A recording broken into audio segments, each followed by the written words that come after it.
আপনার বাচ্চাও কি পড়তে বসতে চাইছে না? পড়াশোনাতে তার একদম মন নেই? তাদেরকে পড়তে বসতে বলতে হবে না, একাই পড়তে বসবে তারা।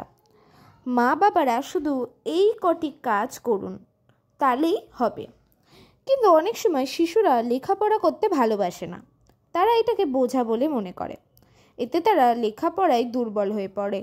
দুশ্চিন্তা না করে সন্তানদের শেখানো উচিত কিভাবে পড়াশোনায় মনোনিবেশ করতে হয়।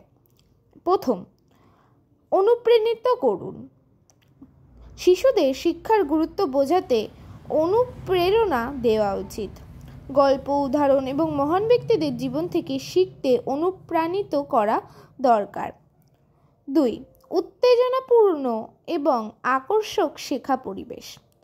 শিক্ষাকে উত্তেজনাপূর্ণ এবং আকর্ষক করতে শিশুদের একটি ইতিবাচক পরিবেশ প্রদান করা উচিত, এতে তাদের আগ্রহ বাড়বে। তারপরে 3 নম্বর পয়েন্টটি হচ্ছে ক্রীড়াবিদদের গল্প। শিশুদের বোঝার জন্যে তাদের প্রিয় খেলোয়াড়দের জীবনের গল্প বলা উচিত। তাদেরকে কিভাবে স্বপ্ন অর্জন করেছে তারা এবং অসুবিধাগুলি কাটিয়ে উঠেছে এটি তাদের অনুপ্রাণিত করবে। শেখার একটি গেম তৈরি করুন। বাচ্চাদের বোর্ড গেম, পাজল এবং অন্যান্য শিক্ষামূলক গেমগুলির সঙ্গে পরিচয় করিয়ে শেখার মজাদার করুন। এটি জ্ঞান এবং নতুন অভিজ্ঞতার সঙ্গে শিক্ষার প্রতি আগ্রহ বাড়াতে সাহায্য করে। 5, তাদের প্রশ্নে সমর্থন করুন। শিশুরা তাদের ধারণা, প্রশ্ন এবং সমস্যা শেয়ার করতে ভালোবাসে।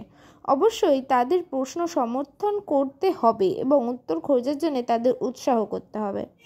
6, তাদের বুঝিয়ে বলুন, বকাঝকা করবেন না। শিশুরা যখন কিছু বুঝতে পারে না বা তারা ভুল করে তখন তাদের বোঝানোর চেষ্টা করুন। বকাঝকা করা উচিত নয়। বকাঝকা করলে তারা ঢিঠ হয়ে যায় এবং পড়াশোনায় তাদের কিছুতেই মন বসে না। এই কটেই ছিল ছোট্টখাট্ট কিছু টিপস। কেমন লাগলো অবশ্যই জানাবেন। আপনি আপনার বাড়িতে নিজের বাচ্চাকে কেমনভাবে পড়ান সেটা অবশ্যই কমেন্টে বলবেন, এবং এরকম বিষয়ে আরও যদি কোনো ভিডিও দেখতে চান বা অন্য কোনো টপিকে দেখতে চান তাহলে অবশ্যই কমেন্ট বক্সে জানাবেন। সেই বিষয় নিয়ে ভিডিও করার চেষ্টা অবশ্যই আমরা করব। তো আজকের জন্য এইটুকুনেই, দেখা হচ্ছে অন্য কোনো ভিডিওতে। Bye bye.